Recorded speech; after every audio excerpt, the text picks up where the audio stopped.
Welcome to Hope and Healing for Mental Health here on 100 Huntley Street, a very special week of programming. And what an amazing program we have for you today. We're diving into mental health all this week, and you're going to leave so encouraged and equipped in this area. Now, joining me again today is Daniel Whitehead, CEO of Sanctuary Mental Health Ministries. Thanks so much for joining us. Thanks for having me. It's just a joy to be here. We love having you every time you've been on the show. This is your first time hosting with us, but we're trying to make it easy for you. And, you know, one of the topics you and I are going to dive into today, which I think is so timely, is what is impacting Canadians' mental health these days? Well, the news media. It's huge. And the stories that we read every day in this digital age, every global, local event is right there at the touch of the fingertips.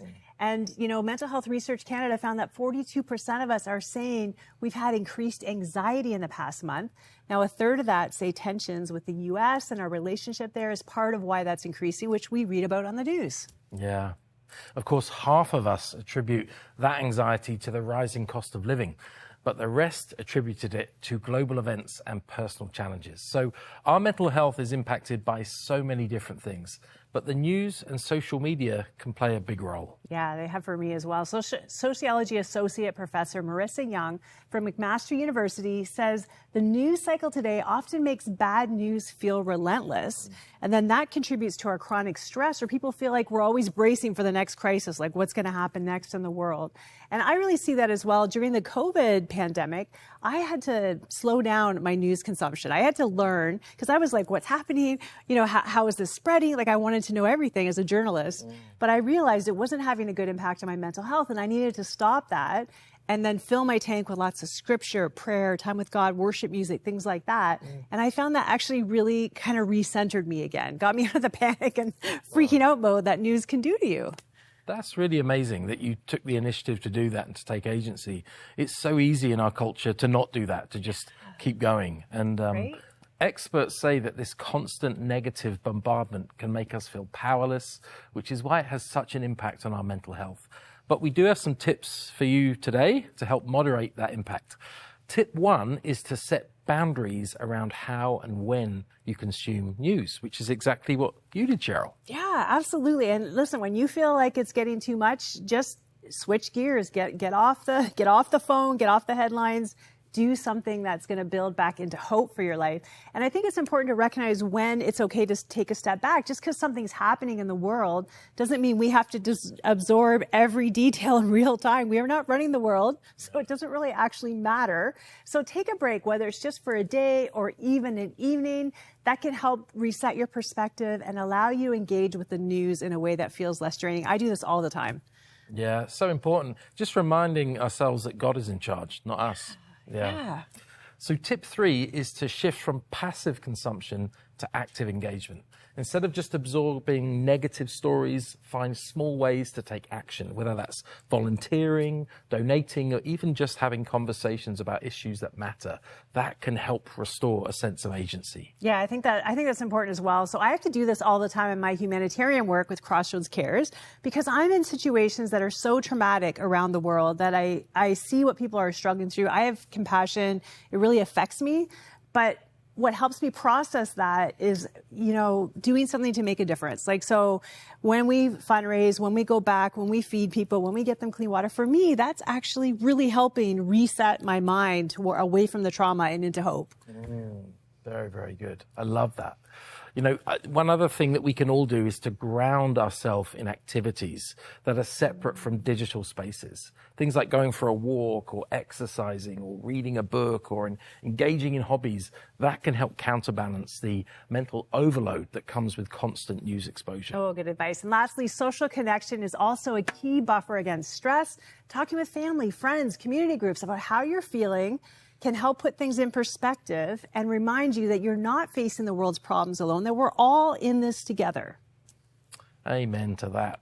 And I'm glad you mentioned that, Cheryl, because that is the heart of your conversation today with psychiatrist, author, and podcast host, Dr. Curt Thompson. His speciality is in interpersonal neurobiology. Yesterday, we saw part 1 of your conversation, and here's part 2. You actually say it's easier for us to give love, to love others, than it is to really receive it. What is the barrier that makes it so hard for us to receive the love that can transform us and then transform others? You know, it's such a great question. we are people who pay a lot of attention in the world. Even when we are not aware that we're doing this, we are paying attention to what frightens us. And we love until love shows up at our doorstep. Because then love makes demands on me. Like, I didn't think that love demanded anything of me. Oh, of course it does. It demands that I love my neighbor. It demands that I allow myself to seek forgiveness and to forgive. It invites me to reveal the parts of me that are not yet healed so that love can heal it. But I'm afraid because that requires intimacy. That requires my giving you access to parts of me that intimacy in the past has been the source of my wounding. And so as much as I love the idea of love, it is also the thing that frightens me more than anything else in the world, which is why even though we look around and we see we're not very good at loving other people, we would say that we have difficulty with that primarily because we first have an even greater difficulty in allowing ourselves to be loved because of the same fear that Adam had when God comes walking in the cool of the afternoon. Adam's telling a story that God is coming to kill him. God's telling a very different story. But Adam would not let God tell a different story. Adam's already throwing his wife under the bus. And so as to continue to tell the story that he was telling before God came walking. And this is what we are doing all the time. And so we can show up wanting to love others, only to find that it's really difficult for them to let us do that, and vice versa for ourselves. Yeah. So, when we think something's happening in the room, we're telling ourselves a story about it, whatever we think is going on. But we may not be right. So how do you start shifting the story you're telling yourself? Because that really is a big part of the problem, isn't it? Right. Well, this is where we say there are a number of different things that we learn about storytelling and human beings. And one of those important realities about storytelling is that we never tell stories by ourselves. I am always, as an adult, I perhaps am the first author in the paper that I'm writing, but I am never a solo author. There are always going to be others who are collaborating with me when I tell my story. So an important question is, who are the people who are helping you tell the story of your life in the way that is most true to the gospel? Who are the people who are helping us do this? This is an important question. So when we ask, well, how can I make sure that I'm telling the story truly? We would say, oh, I don't do that. We do that. And so I'm going to need people in my life who are willing to ask me questions and to whom I am willing to be open, to whom I'm willing to be vulnerable. People who I put in the position of naming things for me that I don't see about myself. That practice of being deeply known in that way not only reveals to me who I am, it also enables me to practice what it's like to become comfortable with that very process and also to see the value of it. I learned, oh my goodness, like I become more of who I'm supposed to be because I allow someone else to have access to my life. And it is in that regard that I learn more of what is true, not just about what I'm doing now, but learn more what is true about the previous life that I've been living. What was it really like when I was in my first 2 decades of life, in my 30s and 40s and so forth? And so for us, as believers, we would say also to live as God has caused us to live in His image. Let us make mankind in our image. We are relationally image-bearing creatures. That means that in order for me to know who I am and therefore be able to be curious about who other people are, I only ever learn how to do that in the context of connected community. And I think some people listening might be thinking, that sounds good. I mean, it sounds kind of scary. It sounds hard. How do I find those people I can trust? And how do I find my community? Right. It's really difficult. I mean, there's no easy way about this. And we would say, God knows exactly what it's like for us to have to do this. You may, well, I don't know, what do we mean about this? The author Paul Borgman wrote so beautifully in Genesis, the story we haven't heard. He asks this question: how many people did God have to ask before in Abraham he finally found someone who said, yes, I will go with you to Canaan? We don't know because there's no story told about that. But it's completely plausible to consider that God had to ask a number of people, and finally someone said, I would go. we know that when we get to the Gospels, Jesus asks a number of people to follow him who say, no, I got to go bury my dad. I got to go check out the plot of land that I just bought, all the things. There are people who say no to him. Jesus also might have come to earth and been asking God, like, well, where am I supposed to find these people? And what we read is, we read a person who is going to just start to ask people, recognizing that they may say no. And if this person says no, then I'm going to ask the next person, and I'm going to ask the next person. And so for our listeners, we might say, first of all, this is not easy to do. Evil does not want us to do this. God knows that this is hard to do. And God could not be more excited that you're even considering doing it. Because the moment that you say, okay, I'm going to pick one person, and I'm going to ask them, will you be willing to share your story with me if I share my story with you? And if you're looking for some guidelines, I've written a couple of books where people can get this. But if we want to do this, and if someone says yes, then we ask a third person, and then we ask a fourth person. But the point being that the very act of taking these steps forward is one of the ways in which we are bearing God's image. For indeed, this is the way that God came into the world. He came into the world telling a story. This is what the Bible is. It is a story that is being told. And look at God. Like, he took a risk on us, and look what we did with his project. And he has not given up on that project of continuing to seek us out and to say to us, will you please partner with me? Mm-hmm. Will you please listen to me tell you my story while you tell me yours, so that we can co-labor with you doing those works that I've made for you from before the foundation of the world? I think the whole story from beginning to end is a pursuit of intimacy. God with us, and then us with others.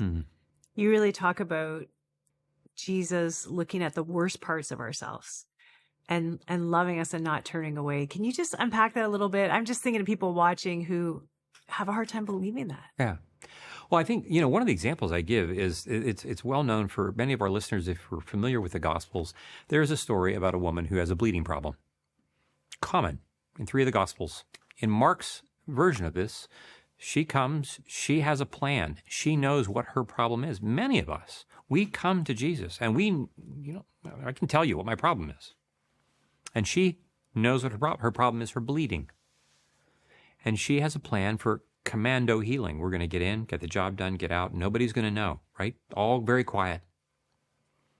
And then we remember what happens. She knew in her body that the bleeding had stopped. The text reads in Mark's Gospel that she knew that she was healed. She had a sense. Or did she? Because all at once, Jesus says, stop. Who touched me? And you can imagine in her mind, she's imagining like this is not the way this was supposed to go down. And he's not moving anywhere. He's not going to go until someone admits to this. And we come to find out, as he waits, she finally, and the text reads, and she came to him and threw herself at his feet, and with fear and trembling, and told him everything about her. Now, this is what I think happens to us. Jesus encounters us, we encounter him, and we are joyful at the encounter, and yet there are things about us that we don't know that we don't know. There were things about this woman that were beyond her bleeding. Her bleeding means she does not have a marriage, she does not have children, she does not have a family, she does not have a community, all of which were categorically condemning social realities for her. She could be healed of her bleeding and still not have a community or a husband or a child or any of that. Because what is she going to do? Say, no, I'm clean. Really? No, seriously, I am. Believe me. Not until publicly he invites her to take this huge risk of vulnerability and say, this is my story in front of all of these people, because he is unwilling for there to be any stone of shame left unturned, much of which within our own lives we don't know that we don't know. But he does. And those by whom we are going to be deeply known, if we give them access, they can ask questions as well that introduce us to parts of ourselves that we've been keeping in the dark. But when they come into the light, healing is realized, and that then becomes energy I no longer have to burn to contain this, and this is energy that is now available to create beauty and goodness in the world with God in the way that He wants me to. That's such a beautiful perspective. I think for somebody who is like, their hearts are hungry, I think, when they listen to what you're saying, that they want to create that beauty. They want to have that intimacy. They want to be known, and they want to know others. What are some steps they could take today? How do they even start when they realize they're in this state of isolation, I think, in a sense, and independence, like our culture lives in? Right. Well, there are a couple of things that we can do. And again, they're not necessarily easy. As we like to say, life is actually very simple and extraordinarily difficult. But it's not difficult because it's complicated.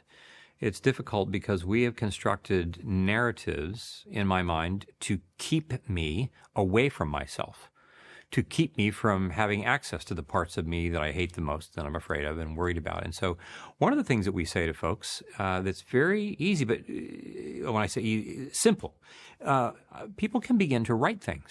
We can actually write our story. This is one of the things that we have people do from the very beginning. Have any of our listeners ever considered beginning to write a journal?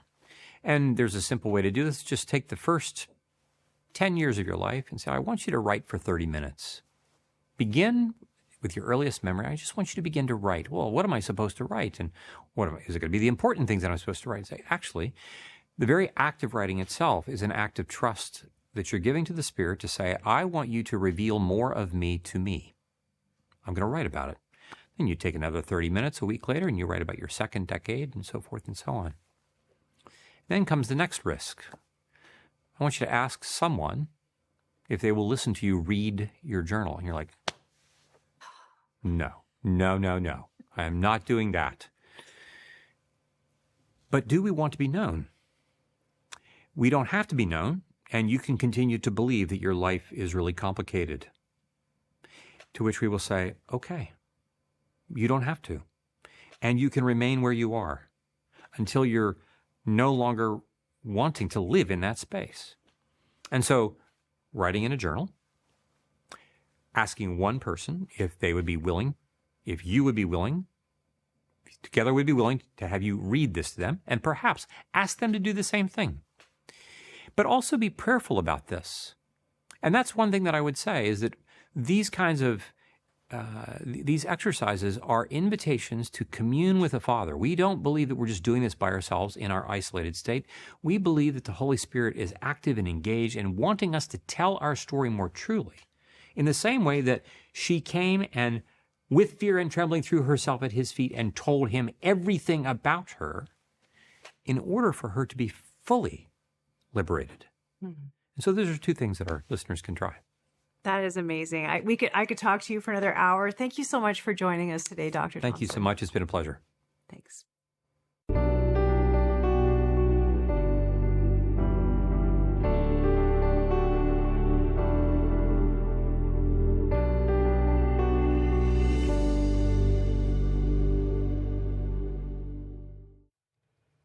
I just love what Dr. Thompson had to say, and what a beautiful unpacking of the story of the woman with the issue of blood. You know, you were talking about the barriers that social shame can make for us. You know, if she was just physically healed, she still wouldn't have been able to have a relationship with her community because she was still considered unclean. Yeah. That's right. I love how in that public demonstration of her physical curing, Jesus healed her so she could go and pursue relationships, go into the religious system, be seen, loved, be touched.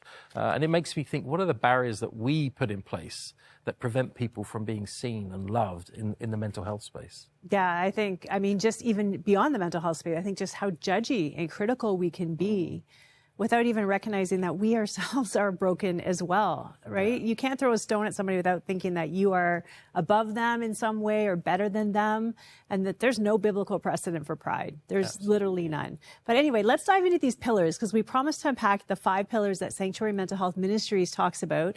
The second one is more along the same lines, that we talk about mental health as a journey, not a cure, not like a destination or a moment that you arrive at. Yeah, absolutely. Yeah, I think sometimes if your experience of the church is anything like mine and my upbringing in it, sometimes we conflate healing and curing.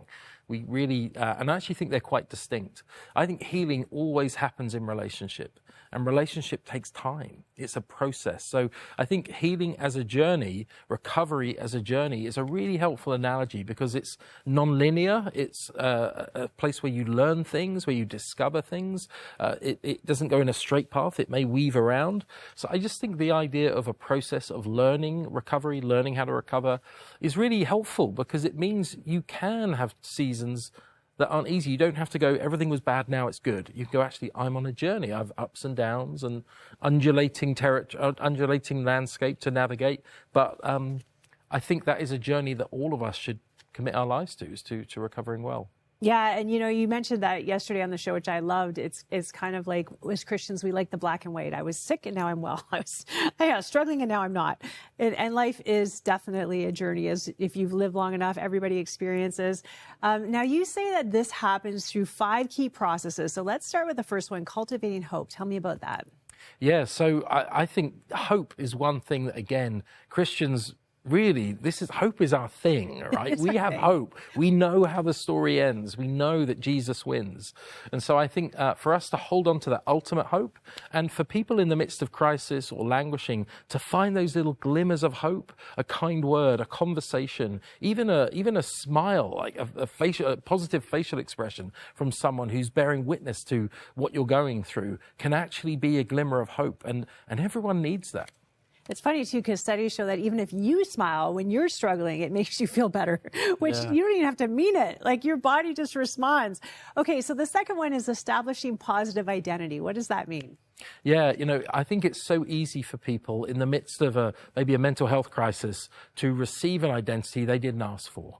People can be known by a diagnosis, for instance, and we'll get into that when we talk about stigma. But I think that can be a really tough place to move out of that identity. And so to establish your own sense of identity, to say, I am not a diagnosis, I am a beloved child of God, I am worthy of love, that's a really important part of recovering well. And that self-talk, it really matters. We talked about with Dr. Thompson, the stories we tell ourselves. Yeah, absolutely. It really makes a huge difference in how we even function in the world. So it's huge. Okay, so the next one is take responsibility. So what impact does that have?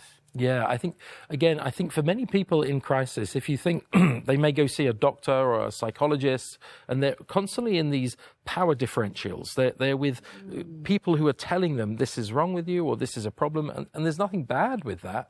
The challenge is if you're always in that environment, you can feel like you're down here and everyone is here, like a pastor tells you what verse you need to read. So I think for you to establish your own identity, to have your own sense of agency, to really understand that you are an equal, that they are human beings too, is again a really important part of recovery. Yeah, that's so good, because I think what I see in culture a lot is a victim mentality, because we're a culture of offense. We're always offended. So that puts us in a victim role all the time, where we're being victimized by everyone's opinion. And I think that isn't helpful in life, just in general, and then it isn't helpful in recovery either. Okay, so pursuing education, which I think we're actually doing this whole week. Yeah. How do we pursue education on the mental health continuum?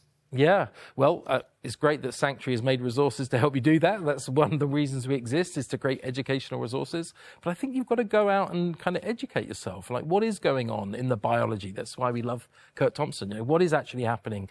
So we can read books, we can do courses, we can sit in small groups, Bible studies. I think it's really important we learn some things and we don't just draw from hearsay or assumptions, which I don't think are helpful. We've learned a lot in the last 20 years about the human brain, and I think there's much for us to learn. Yeah, and that learning continues. And I'm a personal believer in lifelong learning, because I think it gets very easy to just kind of stop somewhere along the way and go, I've learned enough. It's learning is tiring, and stretching my boundaries is hard. And we live in an information age where it's like there's so much information coming at us.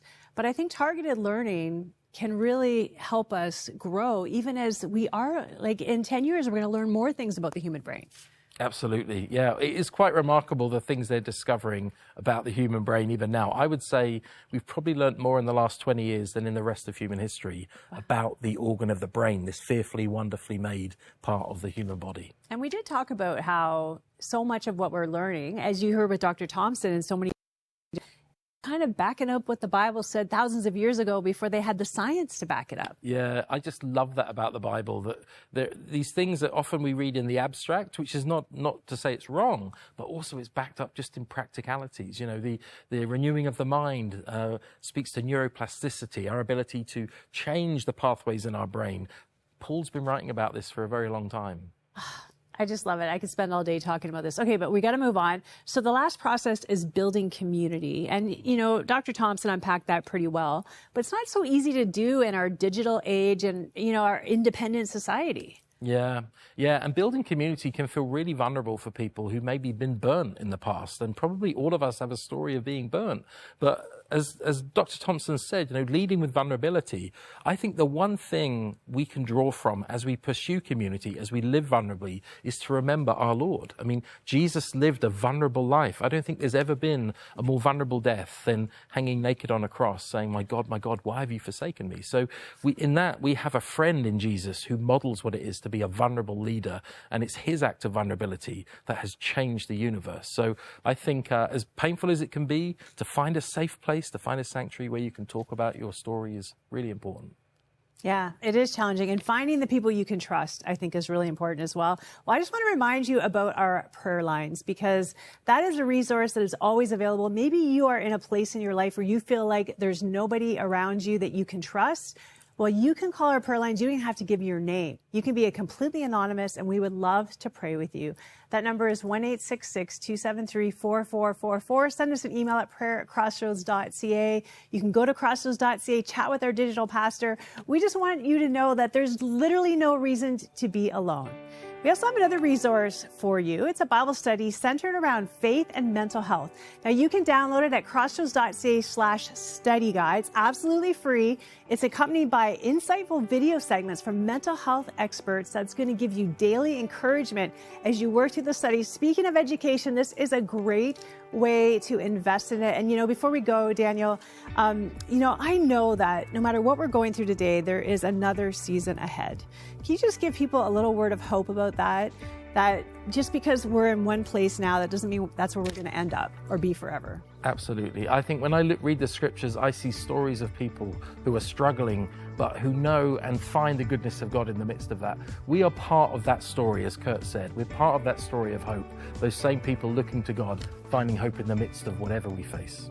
Yeah, such a good word. Well, we also want to remind you that we are talking about mental health all this week, and we want you to make sure to join us tomorrow. Tomorrow, we're extending the program to 1 hour. It's a special 100 Huntley Street, because we have Lara sat down with best-selling author and co-founder of Saddleback Church, Kay Warren, as she shared how she held on to faith and hope during the crushing loss of her son. Okay, thanks so much for joining us. Thank you, Daniel, for being here. We're looking forward to having you all week, and we're looking forward to seeing you all week. Stay with us.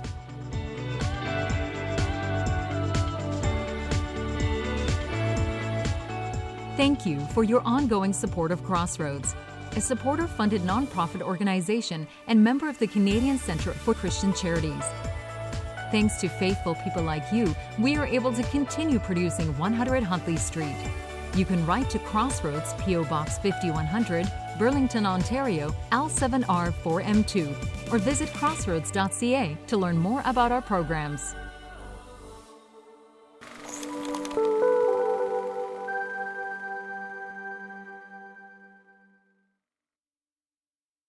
This month is our thanks for your ministry support of Crossroads and 100 Huntley Street. We're excited to offer the book, A Passion for Prayer. 7 classic Christian writers share timeless wisdom and experience. From the powerful insights of Charles Spurgeon and the bold faith of George Muller, to the deep devotion of D.L. Moody, Andrew Murray, and other historic Christian teachers. This treasured collection brings together 7 voices who shared one unshakable conviction: whatever else I do, I must pray. Their writings invite you into deeper communion with God, offering practical guidance, spiritual encouragement, and clear reminders that prayer truly transforms lives. Whether you're growing in your prayer journey or seeking renewed passion, this book will inspire you to draw near to God daily. With a gift of $50 or more, or when you become a new monthly partner, request your copy. Call 1-800-265-3100 or visit crossroads.ca/prayer.